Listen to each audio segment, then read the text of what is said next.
Hey guys, welcome back to another Vanguard video. Today we're going through Super Brave Detonation, kind of doing a little bit of a market watch, but instead this time I'm just telling you basically what's in the set to grab. Honestly, the most relevant stuff in this set is toys and Manurva, but anyways, let's go through the list. So thankfully the toys core basically ended up being cheap. Technically these are still pre-sale prices, but today is the launch of the set officially in English. So as you see, Heart Luru kind of landed around 10-ish USD. Giant Fluffy is kind of a little bit more pricey along with Blavey Loss, but everything else should be relatively cheap. My bad though on Ava's Arrestor. When I was recording the video, he was around 20 USD. His market price on TCG Player is 31 USD, which is absolutely ridiculous. So yeah, that happened. Philia is 11 USD, so it's not too terrible. But yeah, Ava's Arrestor is pretty bad. So unless you have someone that can hook you up for that, I think Harluru is definitely probably way more expensive than Bab if we just look at that market price initially. But anyways, I think that's just hype for the set right now because we know Harluru is going to be good for 2 sets. But you know, if you are already invested in the deck, again, of course, there are always budget options if you do not want to get those 4 Ava's Arrestors or 3 of them. But as we see, Block Horse, Sparkling Bunny, toys made for children, everything else is relatively cheap. Manurva, I was surprised, is also pretty cheap. It's only at around 6. You know, the biggest impact is we don't have the Nebula Night Order right now in English. But besides that, the deck is still quite strong. It's still got every generic under the sun. And of course, we have to talk about the outliers, Dissection Angel, and of course Harvest Elf, which are absolutely crazy. Sybil's also very cheap. Viviny, I was surprised, is also very cheap. The triple rare support, because a lot of us are going to be playing those. We know Coco's Battle Sister Coco also went up because of Alfred hype and also for Manurva. But yeah, anyways, just kind of yapping about that. Of course, we have Slash Feather Dragon support for Ezel if you are looking for that. Of course, we have Daikaiser in the set. I actually do think Daikaiser is a little bit underwhelming, but he is most definitely, I wouldn't say competitive, but playable. Definitely a very unique deck. Kind of plays the same as it did before. You want to just like thin your deck as much as possible. Get a lot of D-Robos, D-Legion, go for game. Kind of just try and bait out your opponent through the Sentinel effects so you can try and like, you know, either bait out OT so you don't have to guard break that or whatever. And then pretty much just try to like basically scam your opponent. It's kind of like Blang. Kind of another flavor of Blang is how I would talk about Daikaiser. But anyways, we're not here to talk about Daikaiser, but he's relatively cheap along with Shadow Kaiser. Those are like your cores for the deck. We also have Nebula Knights in this set. Rest in peace, Nebula Knights, because they did not get their order in English, which is quite sad. Going through the rest of the list, we also have Cody Blaze support here, which is pretty cool. I almost read that as Zedland support almost. Belger the Sky Ruler, of course, is in this set too. He's relatively cheap unless you look at Harvest Elf. So unfortunately, because of the generics in this set, some of these decks become very expensive for no reason. But, you know, besides that, they're still relatively cheap in budget that you could find lists for and make them really fun. Primordial Heartblaze, I'm not surprised, is pretty cheap because in JP it never really went up either.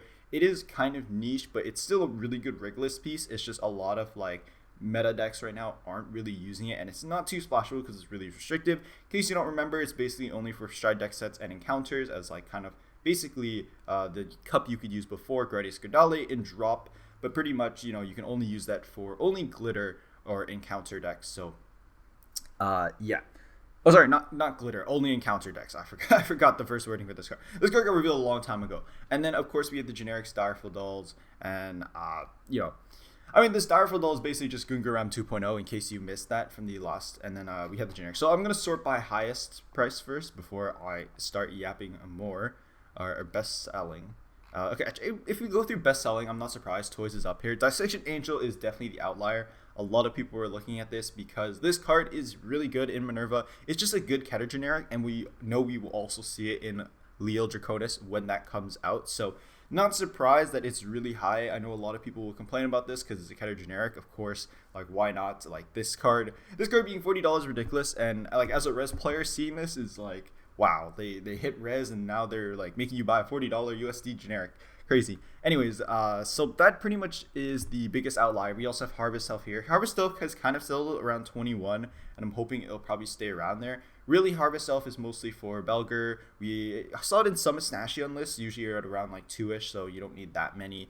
Obviously, it's really good in Zorga, and probably some other Stokia decks I'm forgetting off the top of my head here. But, you know, still really strong generic. Definitely these two are the ones to look out for, to grab for those nations if you play them, or just kind of to wait a bit to see if it kind of dies down into like an acceptable range for you.